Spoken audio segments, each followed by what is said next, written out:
Greetings, nation. This is Scraps from GriffinMods, and today I am bringing you our in-depth review of the Nerf Elite RapidStrike CS18. Before we get into the review, though, I want to clear the air. I am a huge fan of the Stampede. It is the blaster solely responsible for getting me back into Nerf and back into modding, and it holds a very special place in my heart. And I'm also not a huge fan of flywheel blasters, so this blaster is going to have to do a lot to impress me and make me feel like it's better than the Stampede. So that being said, I'm going to try to give you guys the most objective review possible, even though I am slightly biased. And that's enough banter. Let's get straight into the unboxing. As far as the box, it has the typical overall Elite design scheme. We have the Nerf logo here, a picture of a kid playing with the blaster. It says it requires 4 C batteries, which is good because that's a lot better than the 6 D batteries that the Stampede took that made it so heavy in the back end. Up here it says it has motorized rapid fire blasting and that it comes with an 18-round clear clip. On the back of the box, in typical Elite fashion, we have a diagram explaining all the features of the blaster. Here it says it has an adjustable stock, an acceleration trigger for the flywheels, a tactical rail, motorized rapid-fire blasting, a see-through clip, and 18 Elite darts.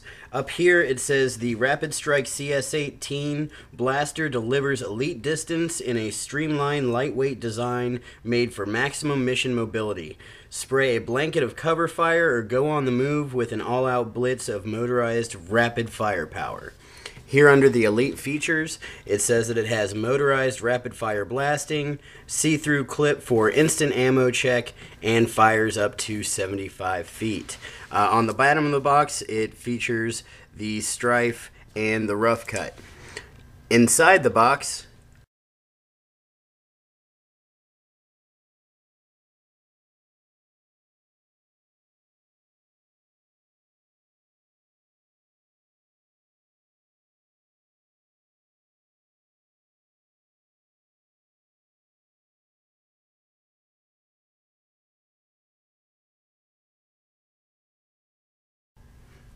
you get the RapidStrike itself, the instructions, the clear 18-round mag, and 18 Elite darts. As far as the instructions, they're completely unnecessary for anyone intelligent enough to read them. So let's talk about the mag.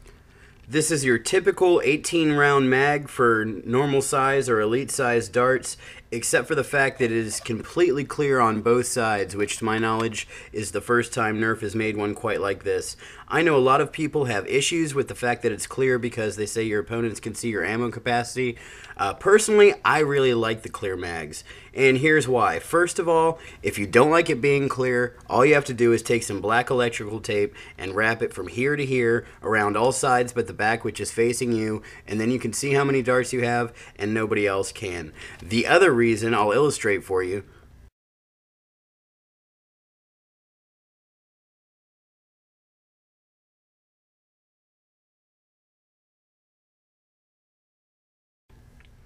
So you can see that I have 6 Elite darts loaded into the clip, and this line marks how far the clip goes into the blaster when it's loaded. So at best, even if you didn't have it taped up, all your opponent would be able to tell is that you have less than a half dozen or so darts left in your blaster, which, unless you're playing some kind of super hardcore Nerf war, really isn't going to make that much of a difference. Moving on to the blaster itself.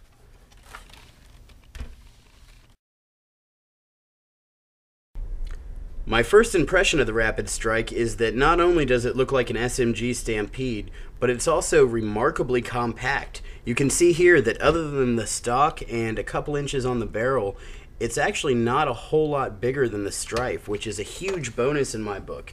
It's also remarkably smaller than the Stampede is. I don't know if I can get the whole thing here in frame, but the Stampede is at least a good 6 inches or so longer here on the front end, and it has much more bulk throughout the entirety of the blaster. So those are already a few things that are definitely working in the RapidStrike's favor. In terms of the overall design of the RapidStrike, it shares a lot of design cues from both the Stampede and the Strife. The entire middle portion here is very similar to the Strife. It has a nearly identical grip to the Strife, and of course we have the acceleration trigger, and we also have the Strife's AK-47 style clip release, which I'm a huge fan of. As far as the similarities to the Stampede, it has a nearly identical carry handle with a sight running through the length of it. The tactical rail layout is very similar to that of the Stampedes, where you have one on each side, one on top of the barrel, and also one below the barrel, even though the Stampede had two below the barrel because it was so long in the front.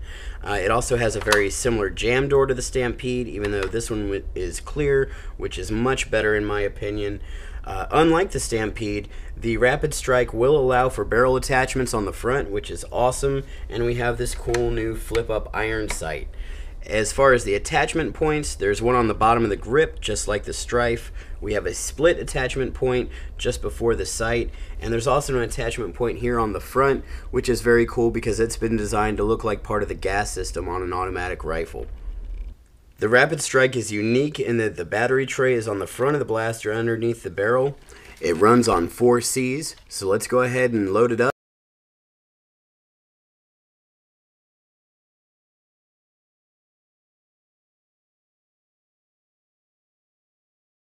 I was slightly concerned that once we had the batteries in, it was really going to affect the weight and the balance of the blaster, but honestly, as long as you're using 2 hands, you really don't notice it at all, and it feels quite light and well balanced. However, if you're just using 1 hand, you do really feel the weight on the front end, so if you were planning on dual wielding it, you would definitely want to sling the blaster. I do have a minor complaint about the battery tray being up here, because normally I like to rest my hand underneath the barrel, and having the battery tray here makes it a little bit too wide and a little bit uncomfortable, but they do give you this nice grip area here right in front of the magwell that's very comfortable, so I can just use that instead.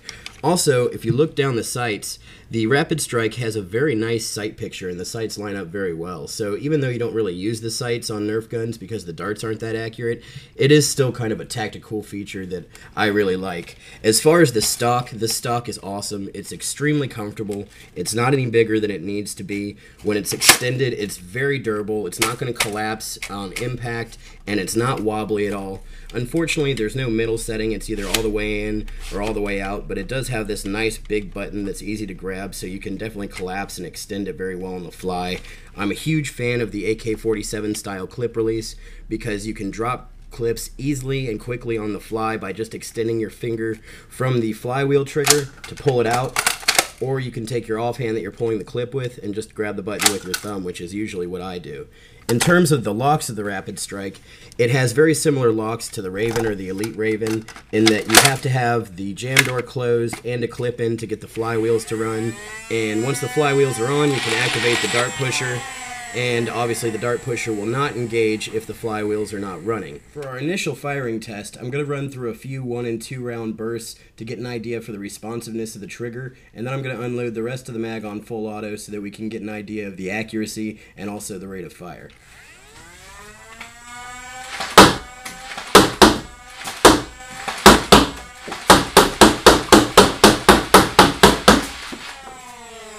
So the initial results were actually really good. It was very easy to be able to choose whether or not you wanted to fire a single or a double round burst, and the full auto worked very well. I was impressed by the rate of fire, and actually the accuracy, at least at this short distance, seemed to be extremely good for a flywheel blaster. So let's take it outside and see how it actually does with the ranges. This is going to be a very straightforward range demonstration. We've got fresh batteries and brand new Elite darts, and I'm going to fire 5 level and 5 angled shots, giving the flywheels plenty of time to spool back up in between each round. So we'll start out with the level shots.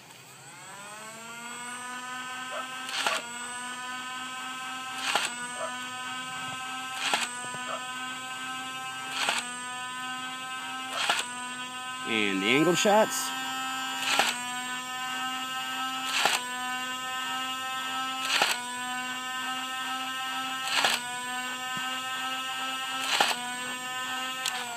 And let's take a look at the ranges.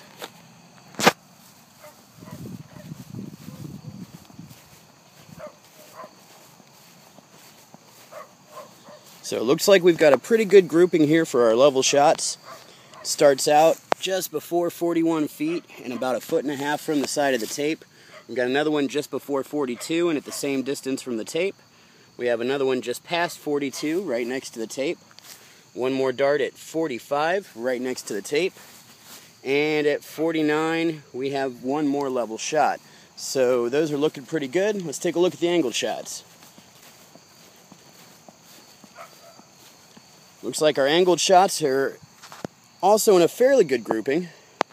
We have the first one here at 83 feet, and that's about 1.5 feet from the side of the tape. The next one is right next to the tape at 84 feet.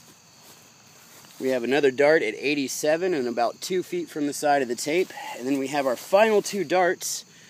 The first one is here just before 92 feet and about 1.5 feet from the side of the tape, and the other one's just before 93 feet and about 2.5 feet from the side of the tape. So pretty impressive ranges from the RapidStrike out of the box. I'll be right back with the rapid successive fire test. The rapid successive fire test is very important with any flywheel blaster because typically with flywheel blasters, as you fire them at a high rate of fire, you start to see the ranges drop off because the flywheels aren't able to catch up as much in between each round. So for this test, I'm going to fire through the whole 18-round mag on full auto, and we're going to fire from the exact same angle so that we can take a look at the drop-off and see how much the flywheels were affected.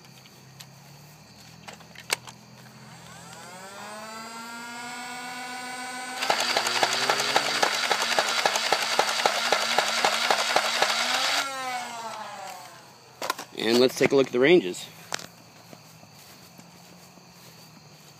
So I do have to say that the rate of fire from the RapidStrike is pretty impressive. It's much faster than a stock Stampede. So the important thing is, let's see if the flywheels can keep up with that high rate of fire. And it actually looks like we have a large but very solid grouping of our darts here. We've got two low shots just here past 56 feet. One's pretty far out. And then the bulk of our grouping starts here at 58 feet. And you can see that we have quite a few darts right here at 58. We've got a middle point here that's kind of spread out between 62 and 67 feet. And then we've got one dart here at 70 and two more up here at 74. So I am very impressed with the results of this test, and I'll see you back inside. Here's a couple of examples of just some of the tactical loadouts that you can put together using the RapidStrike. You can see that I have it slung here on the back end, and I really love the way that the Retaliator foregrip feels on the front end of the RapidStrike. And if you want to be super tactical, you can even add the silencer style barrel extension from the Elite Spectre onto the front end and be ultra badass. And if you want to be super tact-elite, you can add the bipod from the Centurion, the full barrel extension from the Retaliator, and the mission kit mount, and be the ultimate wannabe badass of the battlefield. My final verdict on the RapidStrike: I'm very impressed. This blaster is extremely well designed, the ranges are excellent, it has a great rate of fire, and while it's not the most accurate blaster in the world, it is probably the most accurate flywheel blaster that Nerf has designed so far. So I think that about wraps it up. This has been Scraps from GriffinMods. If you guys liked the video, please subscribe. And of course, thank you very much for watching.